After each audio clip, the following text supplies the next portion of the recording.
Get out because I'm moving in with my family. Jeff pointed at us, loudly declaring while my in-laws were giving instructions to the movers. His face twisted maliciously, and I couldn't help but show my disgust. However, Stacy, next to me, reacted differently, asking Jeff with confusion, "Dad, you didn't know?"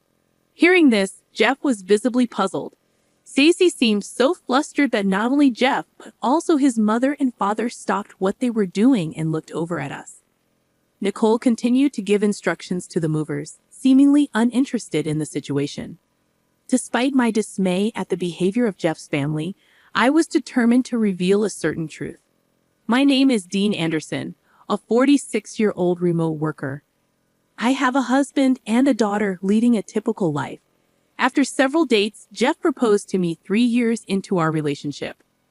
Having a frequently ill mother, I wanted to marry as soon as possible to give her peace of mind, so I accepted Jeff's proposal. Sometime after our marriage, I found out I was pregnant. Jeff was truly happy, eagerly looking forward to seeing our child. When our daughter Stacy was born, Jeff took an active role in parenting, and I lived happily. However, I had some worries. The biggest concern was about my mother. Her health improved upon seeing her grandchild, despite being almost better than before, and she visited us often.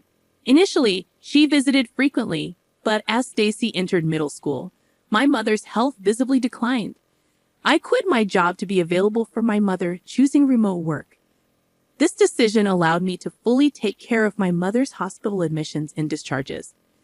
By the time Stacy graduated middle school, my mother was very happy when we visited her. I hoped she would gradually recover and be able to go out as before. However, around this time, Jeff's behavior began to change. Initially, he was willing to help with my mother's care, but lately he had become grumpy, complaining that I wasn't paying attention to him. "Going to your mother's again? You don't care for me when I'm tired from work, but you always look after your sick mother." He would say such incomprehensible things, and even when Stacy and I tried to appease him, he strongly rejected our efforts. Worried about both my mother and Jeff, Stacy took over caring for Jeff. "Mom, leave Dad to me. You should go to Grandma sooner," Stacy said with a smile, and I always relied on her. One day, while living this way, I received a call from my sister-in-law, Nicole. "You've been neglecting my brother lately," she accused out of the blue, making me stare at my phone screen in surprise. I pondered if there was a mix-up, but Nicole's name was clearly displayed on my phone screen. Confused by the baseless accusation, I could only deny it. "It's been a while, Nicole. What's going on all of a sudden?" "I haven't been neglecting Jeff," I said, clueless as to why Nicole would say such a thing. "Don't play dumb. I've heard it from my brother lately. You've been neglecting the house to care only for your own mother. Can you still proudly call yourself a wife?" Nicole accused, and I was baffled. I had been focusing more on my ill mother lately, but I never thought Jeff would tell Nicole about it. However, I wasn't neglecting our home. Stacy helps with the household chores when she gets back from school, and I manage both my work and my mother's care along with the housework. Lately, I did feel like Jeff's complaints had increased, but they were about trivial things like wanting to eat at expensive restaurants or not liking the smell of the laundry detergent, things we couldn't do much about. I was not neglecting the household chores. Just as I was about to explain in detail, Nicole said something shocking. "Unfortunately, this has reached our parents too. Someday, our angry mother might come to scold you." Leaving me with those irrational words, Nicole hung up. Immediately surprised by the unexpected turn of events, I was speechless until Stacy spoke to me. "Mom, I'm home. What happened? You look stunned." Regaining my composure, I told Stacy, who had just returned from school, about the conversation. Stacy, too, was shocked and incredulous. Sighing in disbelief, she said, "Hey, Mom, there's something I've been thinking about for a while. Can I talk to you about it?" Nervously, I nodded to Stacy's serious request. Listening to Stacy's concerns made me feel truly disheartened. During a period filled with Jeff's nonsensical complaints and Nicole's harassing calls, my in-laws finally took action. One day, after visiting my mother, I came home to find my mother-in-law cooking in the kitchen. Entering the living room, I was so surprised that I dropped my things and just stood there staring at her. Noticing me, my mother-in-law frowned and approached. "Oh, you're back. How's your mother? Well, have a seat. Feeling her irritation, I had no choice but to follow her past me to our living room sofa, where I received a lengthy lecture. Initially, she scolded me for my attitude towards Jeff and berated me for neglecting my household duties and making my husband do chores. However, I noticed some inconsistencies in her lecture and corrected her. Mother, there are some misunderstandings. I have never made Jeff do the household chores. In fact, Jeff hardly helps at all. Embarrassingly, it's Stacy who helps me out. Hearing this, my mother-in-law suddenly stood up, pointed at me, and started shouting. Do you think that lie will work on me? Are you saying that child is lying to me? What a terrible daughter-in-law. That's enough. With her face red with anger, she stormed out, leaving the stove on and everything behind like a tempest. I hurried to turn off the stove, so I couldn't chase after my mother-in-law. That day, Jeff was in a strangely good mood, almost unnervingly generous. He kept cutting me off every time I tried to explain. I attempted to initiate a conversation, and Stacy also appeared perplexed by the situation. We decided to remain silent and observe, not wanting to upset Jeff.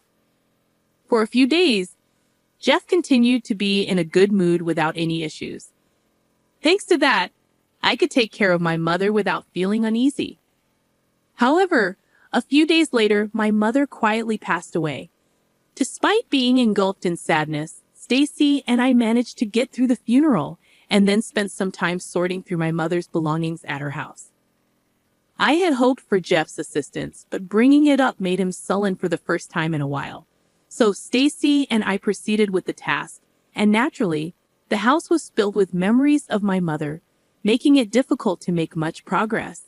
As each item reminded us of her, I reluctantly contacted Jeff, and despite his initial good mood, he suggested we stay the night at my mother's house. However, with Stacy's school and my work, it wasn't that simple. For the time being, I told him we would return home the next day and decided to rest for the night. The following day, after making some progress with the sorting, we decided to go back to our house. As we approached our home, I noticed a large truck parked in front of it. Wondering what it was, I realized it was a moving truck with Jeff and my mother-in-law directing the unloading. Confused, I ran up with Stacy to stop them. Jeff stepped forward, puffing out his chest as he noticed us. You're back already. It's too late for you to return now. I'm moving in with my family, so you two need to leave, he declared loudly with a malicious twist to his face.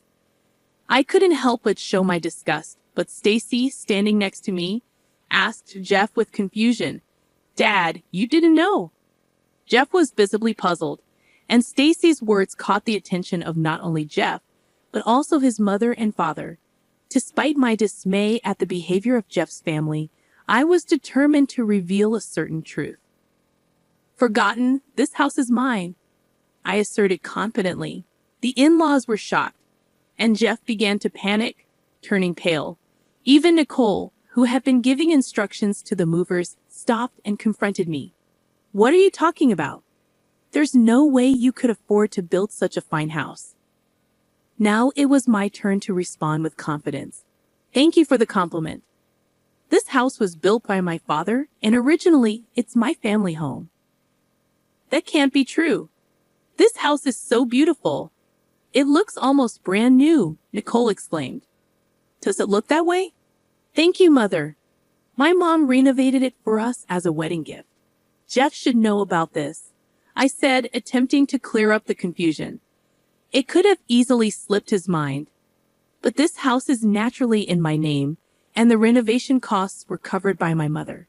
She moved out happily to an apartment so that we could live here contentedly for a long time. Jeff and I went to express our gratitude to my mother and even discuss the possibility of living together. However, Jeff, who tends to forget things that don't suit him, appeared to realize that his plan had failed. Just as I was about to speak, Stacy began to share information she learned from the inheritance process. Grandma left a lot of assets for me and Mom. But it's not money. It's things like land and apartments that can't easily be converted into cash. Upon hearing this, Jeff turned to his parents with shining eyes, and Nicole raised her hand in joy. Wait a minute. I had no idea your mother had so much wealth. You never said anything about this when we got married. Jeff's outburst led his family to start complaining selfishly. What's that? Isn't that like marriage fraud? That's terrible. You intentionally kept quiet because you didn't intend to give Jeff any of the property. What a greedy woman. From the conversation earlier, it sounded like only you two would inherit everything. My father-in-law, who noticed the most crucial part, looked at us, and I nodded clearly while explaining the situation. Yes, the inheritance is divided between Stacy and me only. Jeff gets nothing. We found the will while sorting through the belongings yesterday. Hearing this, Jeff's family turned red with anger, especially his mother, who was the most furious. This can't be allowed. We'll get a divorce, and then I'll make sure to get compensation from you. As his mother screamed in anger and frustration, I accepted her reaction without hesitation. Yes, I agreed to the divorce. The moment I agreed, his mother turned around and ran off, presumably to the city office, which is probably close by, to get a divorce form. Deliberately not stopping her angry departure, I watched her leave. As I watched his mother head to the office, Jeff grumpily asked me, "Hey, what are you planning to do now? Are you talking about the divorce or where you will live?" Jeff almost snapped at me, but I looked up at the house indifferently. "This house is actually already on the market," I said, surprising Jeff. Confused by my words, Jeff looked puzzled, exchanged looks with his father, and then looked back at me.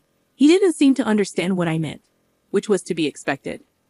While spending another night at my mother's house, there was no way Jeff and his family could have imagined that I was selling this house. Facing the puzzled expressions of Jeff and his family, I once again spoke up with confidence. "I've always felt it every time you treated me terribly."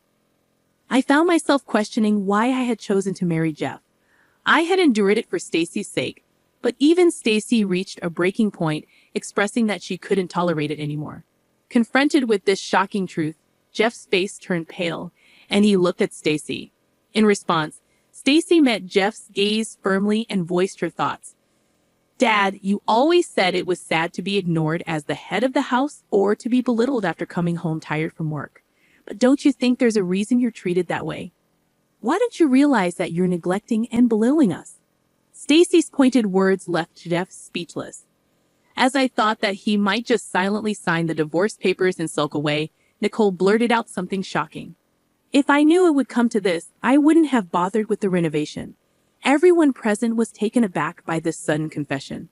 Looking at Nicole all at once, I was surprised. Not only were Jeff and my father-in-law unaware of Nicole's actions, but her statement itself was unexpected. "Why would you do something like that without permission?" yelled my father-in-law, to which Nicole started making excuses without much concern. "I wanted to live in my ideal room, okay, so I thought, why not take over this house and renovate it while we're at it? But you're selling the house, right?" "Oh, but if you're selling it, why not renovate it and sell it for more?" Nicole's nonchalant and cheery demeanor as she said this made Stacy and me sigh.